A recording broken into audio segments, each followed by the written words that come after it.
But like Steve just said there, we've always set our standards and our bar very high, and we wouldn't say we expect nothing less, but we expect to be competitive and competing. But I think the biggest thing for me overseeing the whole season is that we've had, for me, probably one of the most outstanding seasons that this club could ever have had or will ever have in the future, in the fact that we've had the trophy run, the FA Cup run, the last team, the non-league team in the FA Cup, and then to be so many games behind again. And then obviously, again, you look at the league table, and I've been through the archives, and there's never been more than 2 teams over the last 6 years that have been over 90 points.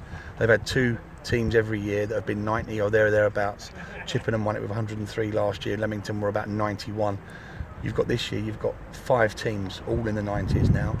So for us to be on top of that pile with 104 points is just phenomenal. It really is. How do you personally manage to get these players to go through? It's like a never give it up, No, right to the death. How do you do it? And because we set our standards high, we prepare as best we can.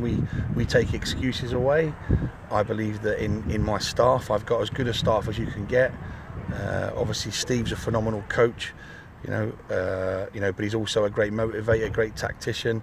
Myself, I consider myself as a reasonable coach, but we recruit extremely well. I think there's not been many players we've brought in that have not really worked out at that particular time. We motivate, we set standards, and unfortunately there is no getting away from them standards. And if people drop below them, doesn't matter who you are, you either leave the club or you don't play. Simple as that. And I think with that added to the other 2 backroom staff, Johnny and Rog, and Reece as well. We forget Reece sometimes because he does a phenomenal job with our keepers, who again, he looked sharp tonight. I've got I couldn't get a staff better than what I've got, and I expect every single player that comes into the club to, they know what's expected of them when they come in. And the basics is that when you put the shirt on and when you train, you give me everything you've got every time you do that. And if you give me that every time you do it, then eventually, hopefully, the quality of the players we have will eventually shine through. And that's been the case there. It's been no coincidence that we've been the most consistent team again this season. You look at some of the points we've dropped. Some of them are disappointing, but they've been after big games and things like that. But for the main part, to lose 5 and draw 5 out of 43 games is incredible, and that's the standards we set, and that's what we work to, and we have a never say die attitude, as we've seen with games not from just this year, last year and the year before, Northley last year and Rochester the year before that, and like I said, and that doesn't happen by accident. That happens because I've got a staff and myself who motivate players, and we expect them to give every ounce of everything they've got every time they walk on the pitch, and they do that. And that's why the supporters are as good as they are to get behind the players, and like I said, they were tonight. So we just hopefully will keep going through now, and we'll enjoy this. And like I said, it's been so far for me, it's probably been the most phenomenal season I could have imagined. Quickly on to tonight's game, about the penalty. What did you make of it from where you were? Was it a clear trip? Oh, he's definitely made contact. I think Jennison it was the same on Saturday. He made contact. I think when you make contact in the box, it's a penalty. So from where I was, it looked like it was. He certainly made contact. So, and fortunately, we managed to put this one away today. And did Rob Purdy take charge and said, "I'm going to take this penalty," or had you already made? No.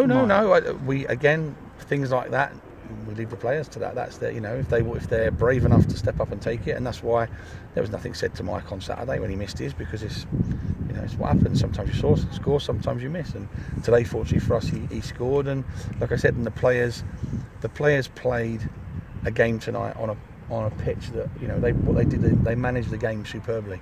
We never really looked under a huge amount of threat, apart from when they were bombing balls in the box because they're such a big side. But we were fairly comfortable, and we've just said again now. I think that's something like eight clean sheets in the last 9 clean sheets in the last 10, 11 games, and that's a phenomenal record on its own. So like I said, that's all about standards. And I've just said to them there, as much as I'm so proud of them and what they've achieved now, is I want 114 points.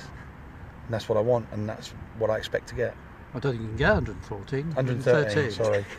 Well, I want 114. If I want 114, I want 114. 113, whatever the tally is we can get is what I expect. I expect us to, obviously we've got our part to play in the rest of the playoffs with we're obviously playing Kettering on Saturday, so we've got a part to play. It's only right that we go about it in the right manner.